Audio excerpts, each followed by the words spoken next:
दोस्तों आज के इस वीडियो के अंदर हम बात करेंगे ऑप्शन की स्ट्रैडल सेलिंग की स्ट्रैटेजी के बारे में। और इस स्ट्रैटेजी को मैं अपने पुराने वीडियोस में भी शेयर कर चुका हूँ। तो आज के इस वीडियो में मैं आप लोगों के साथ में उसके अंदर एक छोटा सा चेंज जो मैंने किया है अपने एल्गो के अंदर वो मैं आप लोगों के साथ में शेयर करूंगा। और किस तरीके से आज स्ट्रैटेजी ने निफ्टी और बैंक निफ्टी के अंदर परफॉर्म किया वो भी आप लोगों के साथ में शेयर करूंगा। तो दोस्तों बनी रहेगा आखिर तक इस वीडियो के अंदर इस पूरी स्ट्रैटेजी को अच्छे से समझने के लिए और जो मैंने नया चेंज छोटा सा ट्विक किया है उसको समझने के लिए। तो दोस्तों जिन लोगों ने अभी तक मेरी पुराने वाली वीडियोस नहीं देखे हैं वो इस वीडियो के डिस्क्रिप्शन में जाकर चेक कर सकते हैं। उसके 3 अलग अलग पार्ट्स में मैंने अलग अलग वीडियो बनाए थे और वहाँ पर इस स्ट्रैटेजी को मैंने शेयर किया था। तो दोस्तों स्ट्रैटेजी जो मैंने पिछले वीडियोस में अपने शेयर करी थी वो इस तरीके से थी कि हमें सुबह 9:25 9:30 के आसपास जो है स्ट्रैडल को सेल करना है। और स्ट्रैडल को सेल करने के बाद में उसके अंदर हमें एक फिक्स्ड पॉइंट का एसएल लगाना है। जैसे निफ्टी के अंदर 20 पॉइंट्स, बैंक निफ्टी के अंदर 50 पॉइंट्स, अलग अलग इंडेक्स में अलग अलग पॉइंट्स मैंने सेट करके रखे हुए हैं।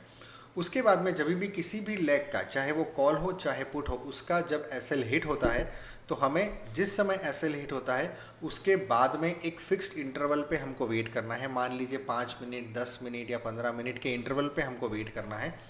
और उसके इंटरवल के बाद में ही हमें उस समय की जो भी कॉल एंड पुट है, मतलब अगर हमारा कॉल में एसएल हिट हुआ है तो 15 मिनट के इंटरवल में हमें उस समय 15 मिनट का जो इंटरवल होगा उस समय की एट द मनी की कॉल को हमको सेल करना है क्योंकि उसी का एसएल हिट हुआ था। ठीक है। और इस स्ट्रैटेजी को इसी तरीके से करते जाना है।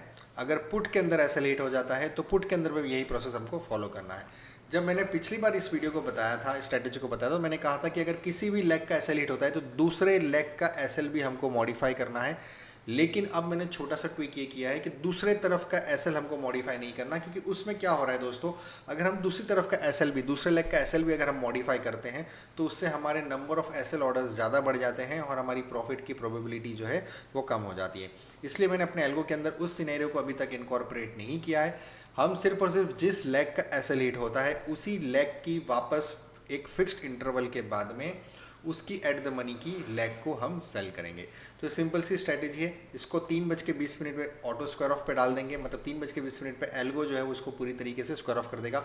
अगर आप मैन्युअली करते हैं तो 3:15 3:20 या 3:21 जब तक आपका ब्रोकर स्क्वायर ऑफ नहीं करता उसके पहले सारे स्क्वायर ऑफ कर सकते हैं और जो भी प्रॉफिट एंड लॉस है वो हमें इसके अंदर बुक कर लेना है। तो ये सिंपल सी स्ट्रैटेजी है और इसको मैं किस तरीके से अपने एल्गो में करता हूँ।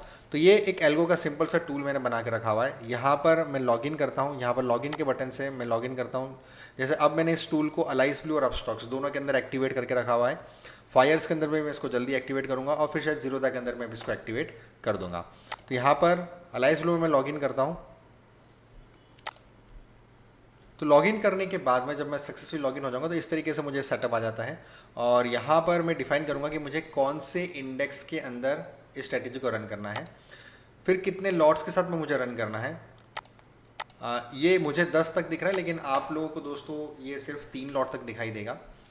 और फिक्स्ड पॉइंट एसएल जो है, मतलब कितने पॉइंट का मुझे एसएल रखना है। जैसे निफ्टी के अंदर मैं 20 पॉइंट्स का एसएल रखता हूँ, बैंक निफ्टी में 50 पॉइंट्स का एसएल रखता हूँ, फिर निफ्टी में 25 पॉइंट्स का एसएल रखता हूँ, सेंसेक्स में 70 पॉइंट्स का एसएल रखता हूँ, मिड कैप निफ्टी में 15 पॉइंट का एसएल रखता हूँ। तो इस तरीके से अलग अलग एसएल आप भी अपने हिसाब से इस एसएल को डिफाइन कर सकते हैं। खैर मैं तो इसको अपने एल्गो के लिए ये डिफाइन करके रखा है। अगर आप मैन्युअली भी काम कर रहे हैं तो अपने हिसाब से इस वैल्यूज़ को आप डिसाइड कर सकते हैं। उसके बाद में मुझे किसी भी इंडेक्स में इसको एनेबल करना है तो मैं यहाँ से एनेबल कर देता हूँ और उसके बाद में मैं यहाँ से सेव एंड अपडेट कर देता हूँ। तो ये मेरे कॉन्फ़िगरेशन सेव हो गई। अब ये एल्गो ऑटोमेटिकली सुबह 9:30 बजे मेरे सारे ऑर्डर्स लगा देगा और 3:20 पे जो भी रिजल्ट है उसके साथ में इसको एग्जिट कर देगा।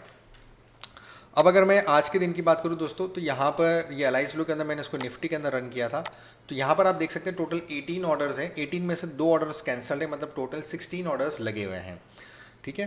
अब यहाँ पर 9:25 में मेरा एल्गो यहाँ पर ऑर्डर्स लगाते हैं। तो 9:25 में मैं क्या कर रहा हूँ, मैं सबसे पहले तो दूर वाली कॉल इनपुट को बाय कर लेता हूँ और फिर एट द मनी की कॉल इनपुट को सेल करता हूँ, जिससे कि मेरा जो मार्जिन रिक्वायरमेंट है वो काफ़ी कम हो जाता है। उसके बाद में एसएल ऑर्डर लगा देता हूं और फिर ये प्रोसेस कंटिन्यू रहता है। अब मैंने यहाँ पर एल्गो के अंदर बाय डिफॉल्ट जो है 10 मिनट का टाइम इंटरवल रख के रखा हुआ है। तो आप देखेंगे जब भी मेरा एसएल हिट होता है तो नेक्स्ट ऑर्डर जो है वो हमेशा 10th मिनट पे लगेगा। जैसे यहाँ पे 9:40 के अंदर नया ऑर्डर लगा है, फिर यहाँ पर मेरा 11 o'clock को मेरा एसएल हिट हुआ है तो 11 o'clock 11 बज के क्योंकि ये 10th मिनट का इंटरवल तो 11 बजे ही मेरा वापस से नया फ्रेश ऑर्डर एग्जीक्यूट हो गया। उसके बाद में आप देखेंगे 11:17 पे एसएल हिट हुआ है। तो फिर जो नेक्स्ट 10th इंटरवल था वो 11:20 का था। तो इस तरीके से मैं 10 मिनट के इंटरवल पर ही अपने फ्रेश सेलिंग के ऑर्डर्स लगाता हूँ वापस से। और उसका रिजल्ट ये रहा है दोस्तों कि यहाँ पर आप देख सकते हैं कि एक लॉट के साथ जब मैंने निफ्टी के अंदर काम किया तो मुझे आज इसके अंदर 2760 का प्लस रहा है। उसी तरीके से मैंने इसको बैंक निफ्टी में भी रन किया था, लेकिन बैंक निफ्टी को मैंने अपने अपस्टॉक्स के अकाउंट में रन किया था और वहाँ पर भी आप देख सकते हैं इस तरीके से ऑर्डर्स एग्जीक्यूट हुए और ये सारे ऑर्डर्स के ये रिजल्ट रहे आज इंट्राडे के अंदर। और अगर मैं आपको इसकी कैलकुलेशन दिखाऊं तो यहाँ पर दोस्तों इसकी कैलकुलेशन बनी हुई है और ये इसकी आज की पीएनएल है। तो टोटल जो इसका रिजल्ट है वो 3955, तो बैंक निफ्टी के अंदर 3955 का इसके अंदर रिजल्ट रहा है। अब अगर दोस्तों आ जाते हैं ब्रोकरेज की, क्योंकि जब यहाँ पर इतने ऑर्डर्स लगते हैं तो बहुत से लोगों को कन्फ्यूजन हो जाता है कि हमारा सारा पैसा जो है वो ब्रोकरेज में चला जाएगा, लेकिन दोस्तों ऐसा नहीं है। अभी तक ब्रोकरेज इतनी नहीं बढ़ी है हमारे एनएसई के ब्रोकर्स के अंदर।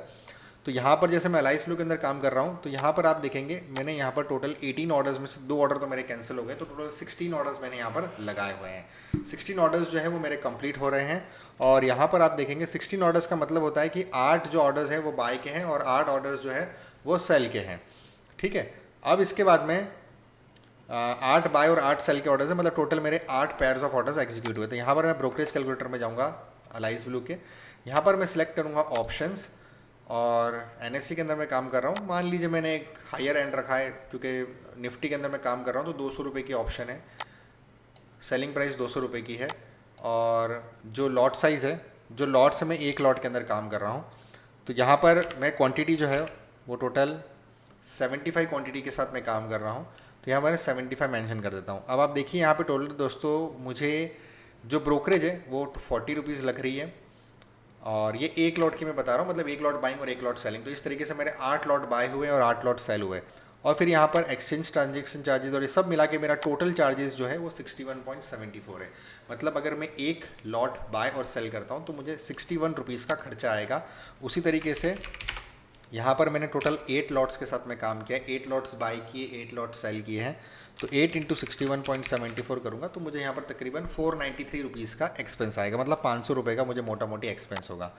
तो यहाँ पर इस प्रॉफिट में से अगर मैं 500 रुपये कम भी करूँ तो मेरे पास 2200 रुपये के आसपास बच जाएगा। अब जब तक ये मैं वीडियो बना रहा हूँ दोस्तों तब तक मेरा कॉन्ट्रैक्ट नोट अभी तक आया नहीं है, नहीं तो मैं आपको कॉन्ट्रैक्ट नोट भी शेयर कर देता।